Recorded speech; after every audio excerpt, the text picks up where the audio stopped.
senang ini untuk berbagi praktik baik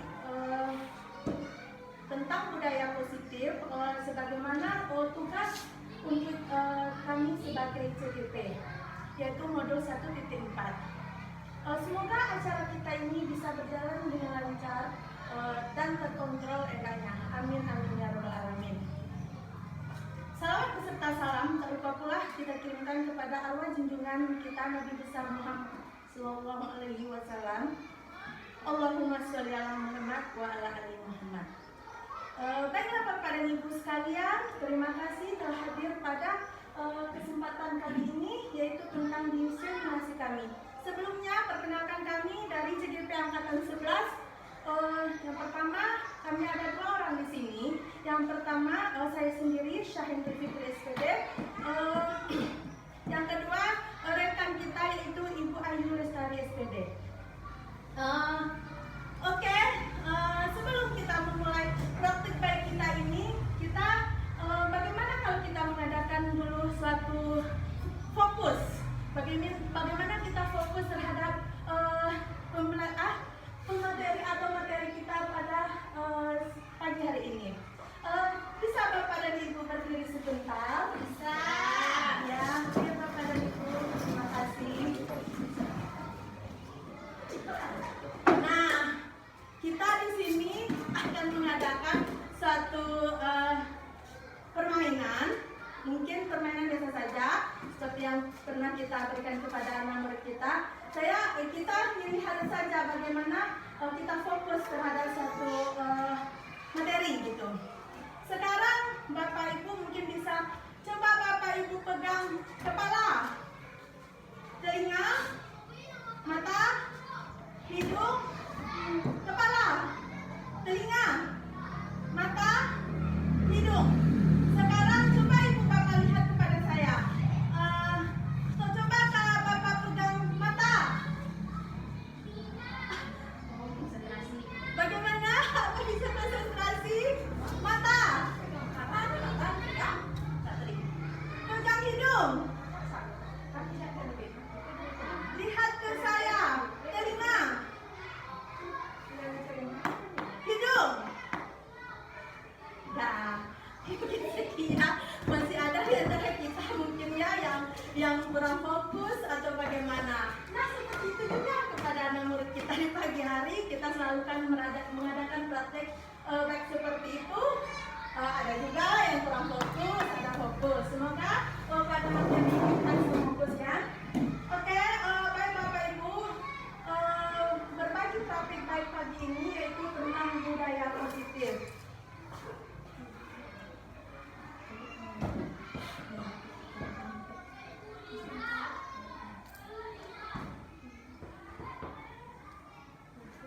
Sebagaimana filosofi pendidikan kita mengatakan, yaitu Bapak Ki Hajar Dewantara. Menurut Ki Hajar Dewantara, tujuan pendidikan adalah menuntun segala kodrat yang ada pada anak-anak agar mereka dapat mencapai keselamatan dan kebahagiaan yang setinggi-tingginya, baik sebagai manusia maupun sebagai anggota masyarakat. Oleh sebab itu, pendidikan hanya dapat menuntun dan hidupnya kodrat pada anak-anak agar dapat memperbaiki lakunya, bukan dasarnya. Hidup atau tumbuhnya suatu kekuatan kodrat anak. Nah, filosofi pendidikan ini, di sana Bapak dan Ibu bisa lihat kalimat kata-kata menuntun. Menuntun, apa itu pengertian menuntun? Kalau kesamaan menuntun kalau menurut Bapak dan Ibu? Membimbing, oke. Apa lagi? Mengarahkan. Iya, mungkin. Menuntun, bukan mungkin ya, pas. Menuntun ini adalah kodrat mengarahkan. Bagaimana kita mengarahkan, membimbing anak didik kita ke arah yang lebih baik supaya dia hidup dan tumbuh sesuai dengan kodratnya. Jadi Bapak dan Ibu, kalau kita membimbing dan mengarahkan, apa kita bisa merubah dasarnya? Bukan? Ya, kita tidak bisa merubah dasarnya. Seperti Kak Hadi mengatakan begini Bapak Ibu,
Umpamanya, si A menjadi dokter, si B menjadi presiden. Oh iya, mungkin dia seperti itu ya Bapak Ibu ya. Atau mungkin bisa menjadi pramugari nantinya. Nah, kalau anak kita udah sukses, berarti kita bangga kan Bapak Ibu? Bangga kita sebagai petani, sebagai guru yang membimbing mereka. Jadi Bapak Ibu, selama ini yang miskonsepsi kita adalah kita bukan menuntut, tapi memaksakan.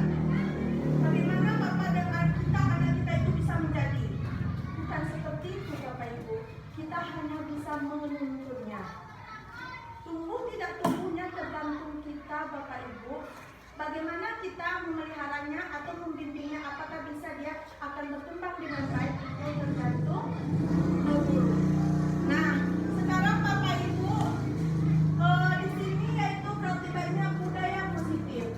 Budaya positif di sekolah yaitu nilai-nilai atau kebiasaan-kebiasaan di sekolah yang berpihak kepada peserta didik agar mereka dapat berkembang menjadi pribadi yang kritis, hormat, dan bertanggung jawab.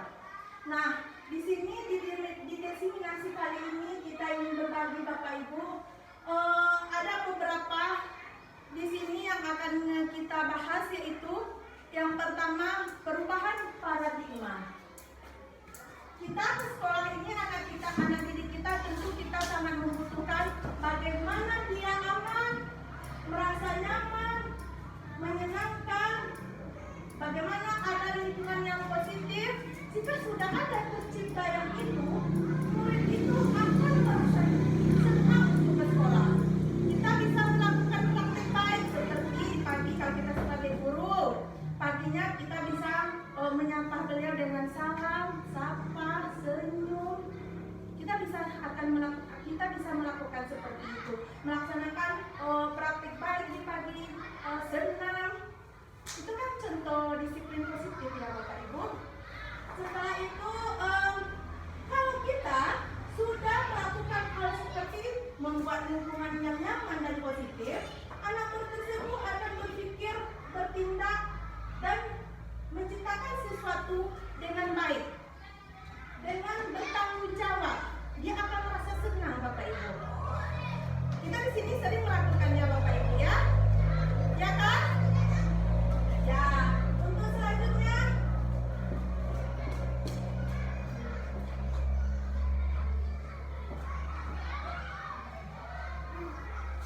nah di sini Bapak Ibu bisa melihat teori kontrol dari Dr. William Glasser. Miskonsepsi tentang paradigma ini Bapak Ibu, yaitu ilusi guru mengontrol murid. Jadi yang seperti yang saya sampaikan tadi, sesuai dengan filosofi Ki Hajar Dewantara tadi, bahwa kita tidak dapat memaksakan murid, tidak dapat biarkan murid itu memilih bagaimana dia bisa tumbuh atau mengemukakan ide-idenya. Biarkan mereka memilih sendiri sesuai dengan profil pelajar Pancasila kita. Biarkan mereka mandiri, bertanggung jawab. Biarkan kita hanya menuntun Bapak Ibu. Nah, ilusi yang kedua miskonsepsinya yaitu ilusi bahwa semua penguatan posisi efektif dan bermanfaat. Nah, ini mungkin sering terjadi Bapak Ibu. Ada enggak tidak? Mungkin ada, Pak Am mungkin bisa, mungkin siapa yang dapat? Silahkan ke depan. Ada yang tidak? Mungkin ada sering. Saya lihat sering Pak Am. Ya kan Pak Am? Ya seperti ini kamu bisa kan? Ya, nanti Ibu kasih hadiah atau ujian. Bagus Aini. Apakah boleh seperti itu? Apakah boleh seperti itu Bapak Ibu? Nah, boleh. Tapi Bapak Ibu, yang sebenarnya memberikan ujian dan hukuman itu sebenarnya kurang baik.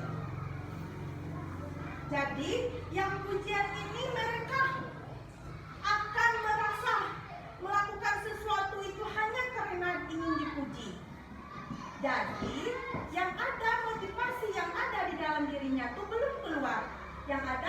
motivasi eksternal. Oh, bisa paham kalau dipuji tuh, gua pagi-pagi datang loh. Nah, itu namanya dia akan selalu seperti itu. Oh, karena dipuji paham dia akan sering datang. Itu namanya motivasi eksternal. Begitu juga. Sementara Aini kan, Aini yang kita puji didengar oleh teman-teman yang lain. Dia akan merasa terhukum. Oh, saya tidak pernah melakukan itu. Itu yang membuat dia merasa terhukum. Akhirnya merasa bersalah, Bapak Ibu. Jadi, munculkanlah kesadaran diri. Bagaimana motivasi internalnya muncul, Bapak Ibu? Ya, mungkin ya, motivasi internal ini bisa juga dipicu oleh motivasi eksternalnya. Jadi bagaimana ada kesadaran di dirinya tuh. Oh, saya ingin dipuji bukan karena itu. Saya datang tepat waktu karena saya ingin untuk mendisiplinkan diri saya.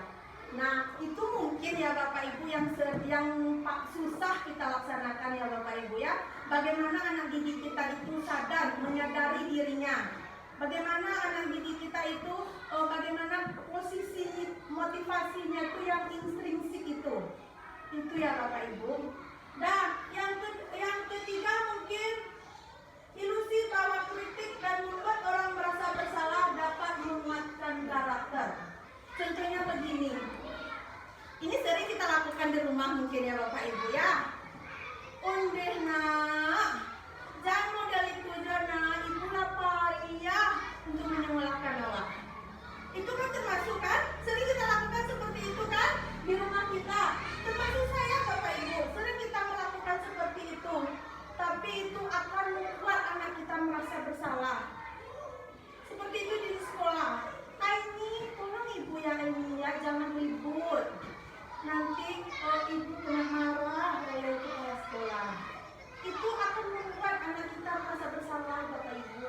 Dia akan merasa oh seperti itu ya. Berarti eksternal itu Bapak Ibu, belum ada kesadaran dari dirinya. Besok diulangi lagi.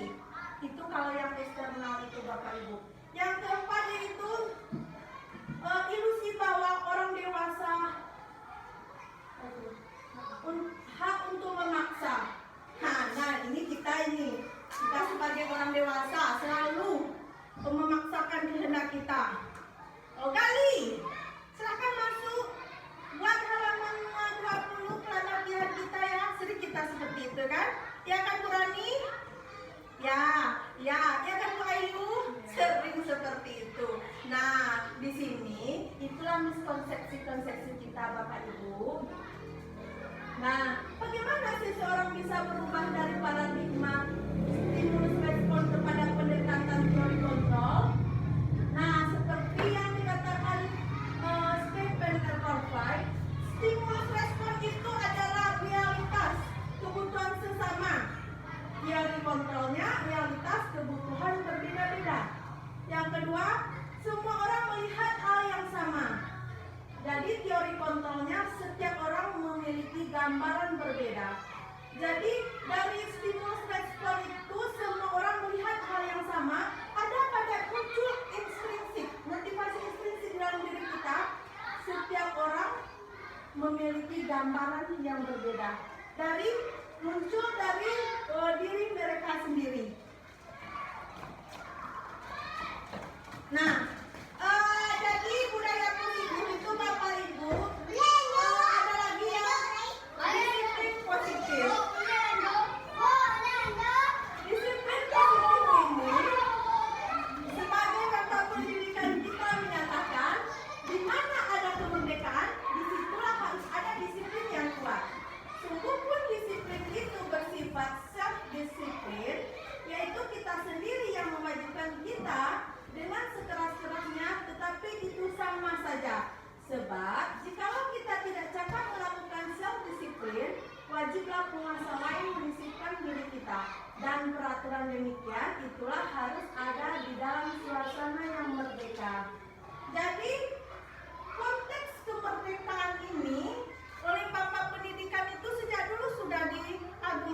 mendisiplinkan.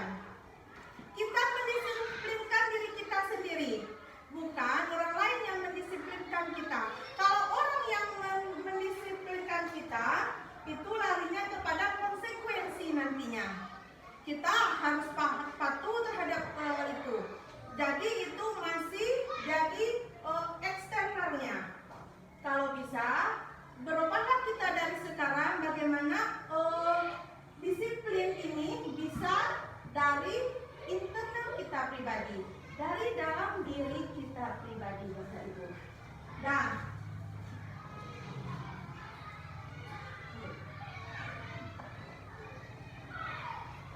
Nah, dari disiplin ini akan tumbuh nilai-nilai kebaikan.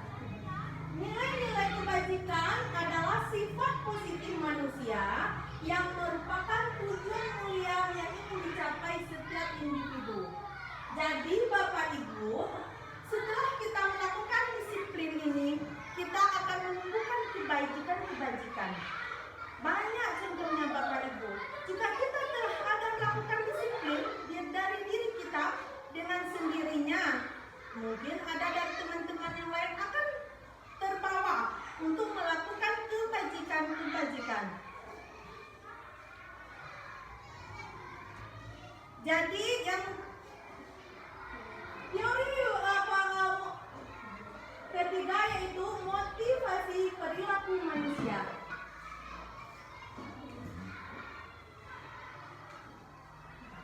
Teori 3 motivasi perilaku manusia ini adalah: 1. Menghindari ketidaknyamanan atau hukuman. Apa yang akan terjadi apabila saya tidak melakukannya? Contohnya begini Bapak Ibu, kepala sekolah kita menyuruh kita, Ibu Riza, nanti jam 3 Ibu tolong pergi rapat ke dinas ya. Nah, di sini bagaimana perasaan Ibu Riza? Apa yang akan dilakukannya? Pergi nggak Ibu Riza jam 3 nanti? Pergi. Karena apa? Nah, itu mungkin Ibu Riza ingin menghindari ketidaknyamanan. Kalau wawak dapai, mungkin nanti kepala sekolah akan marah, akan menghukum saya atau bagaimana. Nah, kalau saya tidak hadir, bagaimana? Kalau sekolah kita tidak ada yang pergi ke sana gitu kan? Ada terpikir seperti itu kita kan? Nah, itu akan menimbulkan ketidaknyamanan bagi diri kita Bapak Ibu. Tapi walaupun demikian, kita akan tetap melaksanakannya. Yang kedua, untuk mendapatkan imbalan dari orang lain atau institusi. Ya, saya harus pergi. Mungkin dengan pergi saya nanti, saya mendapat pujian, mendapat biaya transport mungkin nantinya dari kepala sekolah kita. Ada yang terpikir seperti itu di diri kita kan? Nah, kalau seperti itu sama dengan yang tadi, kita harus menghindari hukuman ketidaknyamanan itu namanya motivasi eksternal. Saya tidak ingin dibilang saya tidak mematuhi perintah atasan, saya ingin mendapatkan pujian. Ya, itu tidak dari teman sendiri, itu dari kepala sekolah umpamanya, Bapak Dinas, intinya kan. Yang seterusnya untuk menghargai diri sendiri. Nah, ini yang baik Bapak Ibu. Saya harus pergi, kata Ibu Riza kan. Dengan begitu saya akan dapat menambah wawasan saya, menambah pengetahuan saya dapat berkorporasi dengan teman-teman yang lain di sana nantinya, dan itu akan saya terapkan di sekolah saya. Kan bisa kan Bapak Ibu? Nah, itu yang adanya motivasi internal. Tujuan dari disiplin positif tadi Bapak Ibu. Nah, seterusnya bentuk program kebaikan. Dalam memberikan apresiasi perlu diingat beberapa hal. 1. Beri pengakuan secara khusus. Akui Bapak Ibu, jika kita dengan sesama guru atau dengan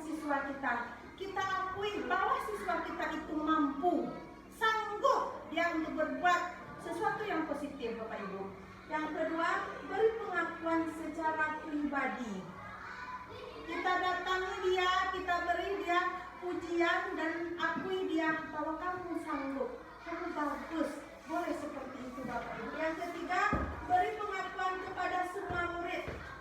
Nah ini bisa kita laksanakan di kelas itu secara bersama-sama. Panggillah dia, kita beri pengakuan, umpamanya, oh Rani, bagus. Selanjutnya lebih baik lagi ya Nak ya. Oh Ciska, oke, pintar, boleh seperti itu ya. Setelah itu beri pengakuan secara konsisten. Konsisten istilahnya berkelanjutan, secara terus menerus. Jadi dengan memberi pengakuan dan fokus kita kepada proses itu, kita akan bisa membangkitkan motivasi instrik tadi. Nah, selanjutnya yaitu hukuman dan konsekuensi. Ya, nah sekarang kita mau tanya, saya mau tanya nih Bapak Ibu, apa bedanya hukuman dengan konsekuensi? Ya, mungkin ada bagaimana Ibu Yola, Ibu Ayu mungkin? Kalau hukuman itu secara tiba-tiba, konsekuensi sudah direncanakan. Kalau hukuman secara tiba-tiba, sedangkan konsekuensi sudah direncanakan. Nah, saya berikan pertanyaan begini Bapak Ibu. Besok hari Senin. Nah, ini contohnya. Mencatat 100 kali di dalam buku kalimat. Saya tidak akan terlambat lagi karena terlambat ke sekolah. Nah itu apa namanya tuh? Hukuman apa konsekuensi? Hukuman. Yang kedua, lari mengelilingi lapangan basket 2 kali karena terlambat hadir di sekolah. Hukuman atau konsekuensi? Hukuman. Sudah itu murid diminta untuk push up 15 kali karena tidak menggunakan masker ke sekolah. Ya masih hukuman ya.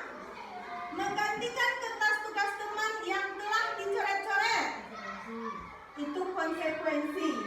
Setelah itu lari mengelilingi lapangan basket 2 kali karena terlambat 10 menit untuk pelajaran PJOK. Konsekuensi. Nah dari contoh ini bisa Ibu Bapak simpulkan. Ada yang bisa menyimpulkan atau tidak? Bedanya hukuman dengan konsekuensi. Ya.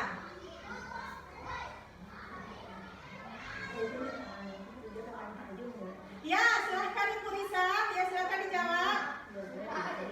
Bu, beda hukuman dengan konsekuensi. Kalau hukuman itu secara tiba-tiba, kalau konsekuensi terencana dan disepakati oleh seluruh siswa peraturan.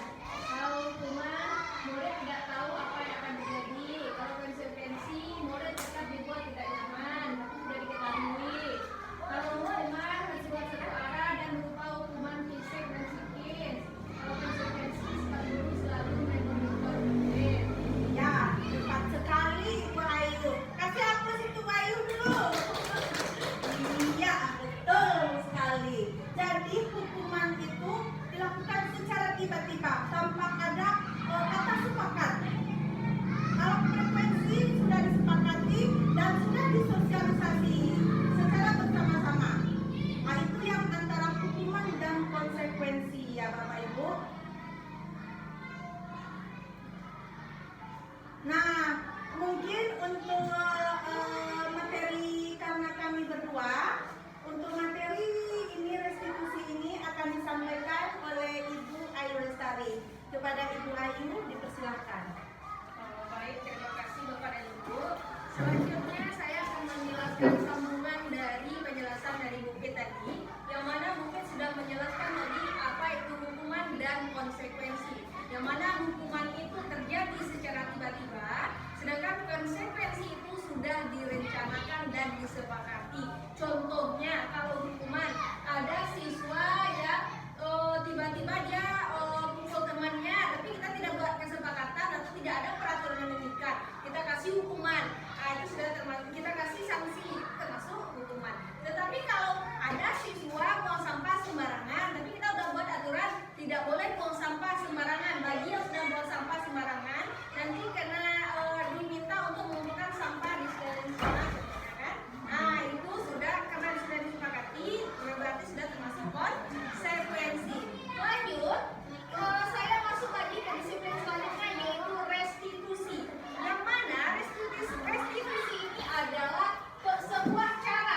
kembali.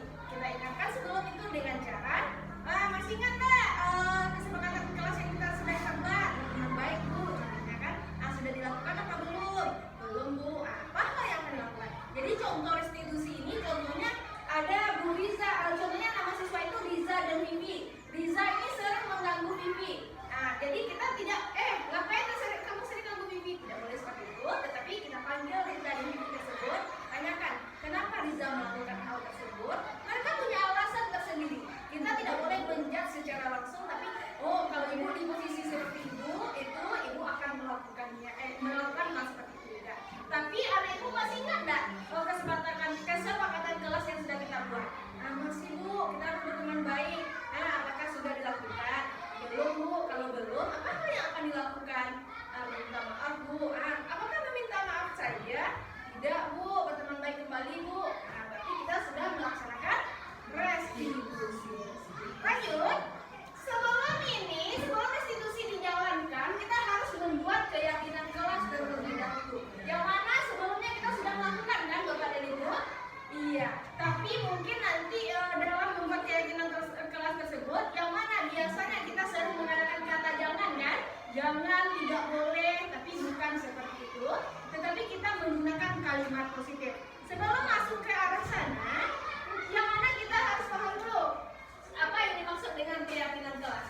Keyakinan kelas ini adalah nilai-nilai kebajikan universal yang disepakati secara tersirat dan tersurat, lepas dari latar belakang suku, negara, bahasa maupun agama. Sewaktu kita membuat kesepakatan kelas, ibu masih ingat? Bapak ibu masih ingat? Masih kan? Disepakati secara bersama? Ya. Apakah secara lisan? Ya. Apakah ditulis juga? Ya. Ya. Yang kedua, seseorang akan lebih tergerak dan bersemangat untuk menjalankan keyakinannya daripada hanya sekedar mengikuti serangkaian peraturan tertulis tanpa makna. Kita sudah membuat keyakinan kelas dengan kalimat positif, kemudian kita catat apabila siswa tersebut melakukan kesalahan, kita laksanakan segitiga restitusi dengan kembali mengingatkan keyakinan kelas yang sudah dibuat. Jadi dengan adanya keyakinan kelas diharapkan dapat mewujudkan tujuan kelas yang menunjang pendidikan yang berpedoman pada profil pelajar Pancasila. Yang mana keyakinan kelas tidak sama dengan peraturan kelas. Nah, Bapak dan Ibu beda keyakinan dengan peraturan kelas. Cara membuat keyakinan kelas ini, yang pertama, buatlah 10 atau lebih yang berkata-kata negatif. Contohnya, tidak boleh datang terlambat, jangan buang sampah sembarangan. Itu menggunakan kata jangan dan tidak itu positif atau negatif? Negatif. Tapi dalam membuat keyakinan kelas, kata-kata tidak dan jangan ini tidak boleh. Setelah kita mendapatkan hasil yang ini, kita harus merubahnya kalimat negatif ini ke dalam kata-kata positif. Jadi tidak boleh datang terlambat. Nah, jadi kalimat positif datang tepat waktu. Tidak boleh buang sampah sembarangan. Ganti dengan buanglah sampah pada tempatnya. Kemudian kita buat keyakinan kelas dari kata-kata positif tadi. Yang mana? Yang pertama, tujuannya menegakkan kedisiplinan. Yang kedua, saling menghormati dan menghargai atau tak. Bu, boleh tanya Bu? Ya Bu, iya mungkin silakan Bu. Begini Bu, ketika kita membuat keyakinan kelas, kita melaksanakan mencantumkan di sana dendam, Bapak Ibu. Apakah boleh kita melakukan di sana dendam tersebut? Tetapi itu telah kita sepakati. Dikarenakan denda. Karenakan denda itu bersifat materi, hal tersebut tidak boleh dilaksanakan. Ingat, sanksinya harus sanksi yang positif, membangun disiplin positif. Jangan merugikan. Seperti itu ya Bu Fitri. Oke Bu, terima kasih. Tadi sudah dijelaskan, keyakinan kelas ini berbeda dengan peraturan kelas. Inilah hal yang membedakan antara peraturan kelas dengan keyakinan kelas. Kalau peraturan selalu kembalikan buku ke tempatnya. Kalau kayak tujuan keyakinan kelasnya tanggung jawab, dilarang mengganggu orang lain, tujuannya menghormati orang lain dan diri sendiri. Hadir di sekolah 15 menit sebelum pembelajaran dimulai, menghormati orang lain, kemudian pada tujuan. Dilarang melakukan kekerasan, tujuannya keselamatan, menghormati lain-lain, menghormati dan lanjut. Kita lanjut ke kebutuhan dasar manusia, yang mana kita sebagai manusia kita pasti tahu apa saja kebutuhan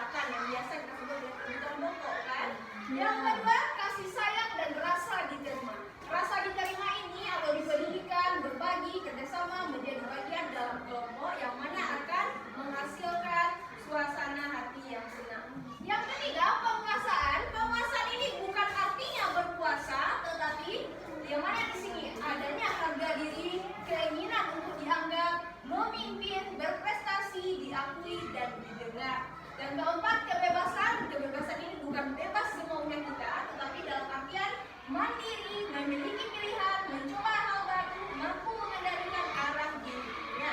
Dan yang kelima yaitu kesenangan. Kesenangan ini termasuk bermain, humor, antusiasme, dan tertawa. Kebutuhan dasar manusia ini harus ada kita tanamkan kepada siswa. Salah satu contohnya yaitu kesenangan saat belajar. Apakah ini kita terapkan atau tidak? Lanjut. Kebutuhan dasar. Kebutuhan dasar yang mana kebutuhan dasar ini adalah semua orang senantiasa berusaha untuk memenuhi kebutuhannya dengan berbagai cara. Bila mereka tidak bisa mendapatkan kebutuhannya dengan cara yang positif, mereka bisa melanggar peraturan atau melakukan hal-hal yang tidak sesuai dengan nilai kebajikan. Contohnya, dia kesulitan ekonomi dikarenakan tidak ada pekerjaan untuk menghasilkan uang, maka hal yang lain yang akan dilakukan. Lanjut, kita masuk ke 5 posisi kontrol. Kita sebagai guru, kita harus paham dengan 5 posisi kontrol ini. Kita di posisi mana dalam keseharian? Ya, ada penghukum, pemberi rasa bersalah, teman, pemantau, dan manajernya. Yang mana pengertian dari kelima hal tersebut ini motivasinya, ini identitas. Kalau kita sebagai penghukum dan membuat rasa bersalah, maka kontrol identitasnya akan gagal. Yang kedua, teman dan pemantau, identitas berhasil atau sukses. Dan kalau manajer ini identitas berhasil dan sukses. Inilah contohnya. Kalau identitas sebagai penghukum, menghalangi, menunjuk-nunjuk, menyakiti, menyindir, atau contohnya, kalau kamu tidak melakukannya, awas ya, rasakan ya. Contohnya siswa berlarian dengan kelas. Duduk, silakan duduk. Kalau tidak duduk, awas ya. Itu adalah kita posisinya adalah sebagai penghukum. Kalau kamu merasa bersalah, kamu seharusnya kamu sudah tahu telah sekali mengatakan stres. Biasanya ini dengan perkataan lemah lembut yang mana pihak yang kita tuju itu akan merasa bersalah. Yang selanjutnya itu teman. Ya sebagai dengan bahasa pertemanan juga tidak mengikat. Ayolah lakukan demi ibu. Masa kamu tidak mau? Ingat tidak ibu pernah bantu kamu juga. Ini bahasa dalam pertemanan. Ini bahasa teman yang mana nantinya akan melahirkan identitas yang berhasil. Atau apa peraturannya? Dan yang ketiga yaitu identitas sebagai manajerial. Apa yang kita yakini? Apa yang bisa kamu kerjakan untuk memperbaiki masalah? Sebagaimana contoh dalam restitusi yang terakhir tadi kan Pak Ibu. Ya, menyadarkan dalam restitusi. Lanjut. Contoh penerapan 5 posisi kontrol guru. Yang pertama, kasusnya siswa tidak memakai atribut lengkap saat upacara. Contohnya siswa tidak memakai dasi. Kita kalau sebagai penghukum, posisinya yaitu kita meminta siswa untuk hormat kepada bendera selama 1 jam. Yang mana nanti identitasnya tidak berhasil. Yang kedua, perempuan merasa bersalah. Berapa kali ibu atau bapak harus memberitahumu? Kamu selalu saja mengecewakan ibu dan bapak. Jadi akibat tidak memakai dasi tadi, siswa akan merasa bersalah. Yang ketiga, sebagai teman, dengan bahasa pertemanan. Ayo dong, ikuti aturan sekolah, tolong bantu ibu atau bapak sekarang ini ya. Yang sudah tidak apa-apa, lain kali jangan sampai berbuat seperti ini lagi. Kalau sebagai pemantau atau sebagai pemantau, kamu sedang melanggar peraturan sekolah, kamu tahu konsekuensinya. Setelah upacara kamu beri atributnya ke koperasi dan jangan diulangi lagi.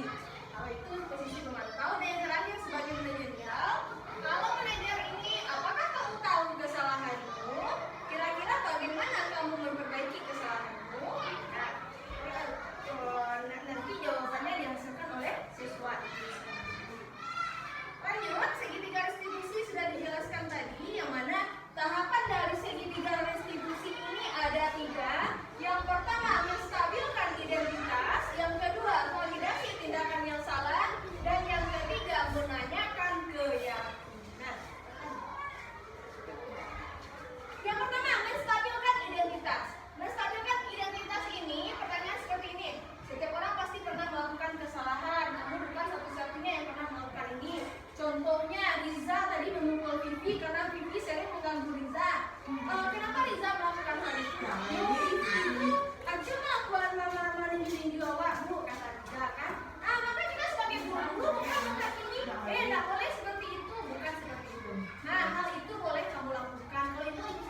ibu atau bapak tidak mau mencari siapa yang salah, tapi ibu atau bapak ingin mencari solusi dari permasalahan ini, kamu berhak merasa begitu. Nah, itu yang akan kita gunakan dalam tahap segitiga restitusi. Jadi, dari paparan uraian yang sudah Bukti jelaskan dan Ayu jelaskan tadi, yang mana budaya positif itu adalah budaya positif di sekolah tidak serta-merta tercipta dengan sendirinya, tetapi bersama-sama.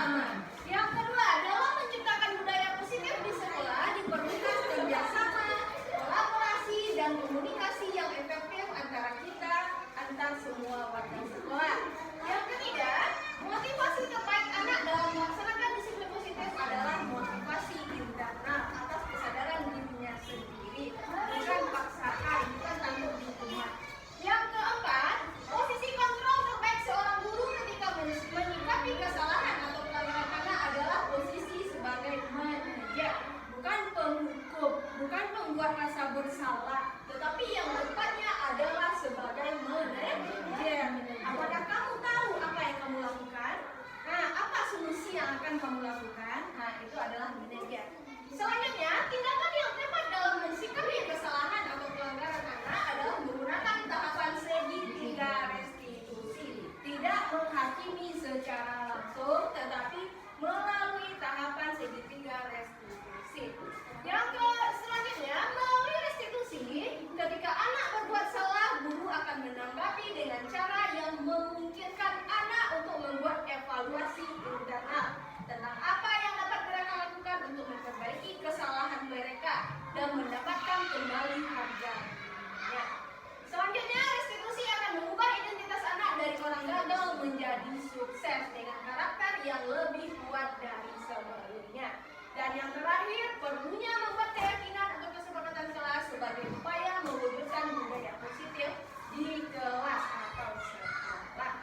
Mungkin hanya itu yang dapat kami sampaikan. Apabila ada tanggapan atau pertanyaan dari Bapak dan Ibu, kami persilakan. Ya, kami persilakan. Ya, Bu Yola, silakan. Ya, terima kasih Bu. Saya ingin bertanya, apa perbedaannya antara kebebasan dengan merdeka? Nah, kebebasan dan merdeka. Merdeka dalam bahasa Inggris yang Ibu Yola tahu yang bagaimana? Atau merdeka dalam pikiran Bu Yola yang bagaimana? Merdeka bebas melakukan sesuatu. Bebas melakukan sesuatu? Ya, boleh. Tapi yang lebih tepat ya, merdeka dalam artian kurikulum merdeka saat ini adalah bebas itu boleh digunakan, tetapi dalam ada batas-batasannya. Yang lebih tepatnya, merdeka ini adalah kemandirian. Bagaimana sih yang disebut mandiri? Sudah